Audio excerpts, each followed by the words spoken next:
सभी को नमस्ते। कास्ट आयरन से बने इस खोखले सिलेंडर में एयर और फ्यूल अर्थात हवा और पेट्रोल का मिश्रण तब आता है जब हम बाइक के स्टार्टर मोटर या किक के सहारे पिस्टन को नीचे की ओर ढकेलते हैं।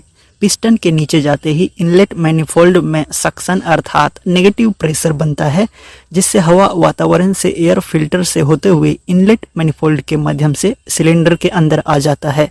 कार्ब्यूरेटर की स्थिति में पेट्रोल के कण वाष्पित होकर इस खोखले पाइप में ही हवा के साथ मिल जाते हैं और पेट्रोल इंजेक्शन की स्थिति में पेट्रोल को इंजेक्टर के माध्यम से इनलेट पोर्ट के ठीक पहले इंजेक्ट कर दिया जाता है। अब दूसरे स्ट्रोक में पिस्टन ऊपर की ओर आता है। पिस्टन के सबसे ऊपरी बिंदु और सबसे निचले बिंदु तक पहुंच पाने के बीच की सफर को स्ट्रोक कहते हैं। हवा को दबाने पर गर्म होता है तो यहाँ भी कंप्रेशन अर्थात दबाव की वजह से एयर फ्यूल मिश्रण का तापमान बढ़ जाता है। ठीक इसी समय बढ़े हुए तापमान में स्पार्क प्लग के द्वारा स्पार्किंग होने पर एयर फ्यूल मिश्रण आसानी से ब्लास्ट हो जाता है और एक उच्च क्षमता का बल पिस्टन को नीचे की ओर ढकेलता है।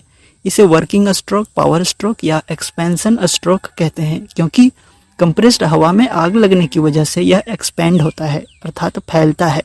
चौथे स्ट्रोक में पिस्टन बॉटम से टॉप अर्थात नीचे से ऊपर की ओर आता है और जला हुआ मिश्रण माने धुआं बाहर निकल जाता है। इसे एग्जॉस्ट स्ट्रोक कहते हैं। ध्यान दें, यहाँ पावर स्ट्रोक के दौरान पिस्टन को मिले बल के कुछ हिस्से को क्रैंकशाफ्ट और फ्लाईव्हील अवशोषित कर लेता है, जिसका उपयोग सक्शन, कंप्रेशन और एग्जॉस्ट स्ट्रोक के दौरान पिस्टन के द्वारा अगली बार गति करने में इस्तेमाल कर लिया जाता है। इस प्रकार से यह 4 स्ट्रोक का इंजन लगातार चलता रहता है।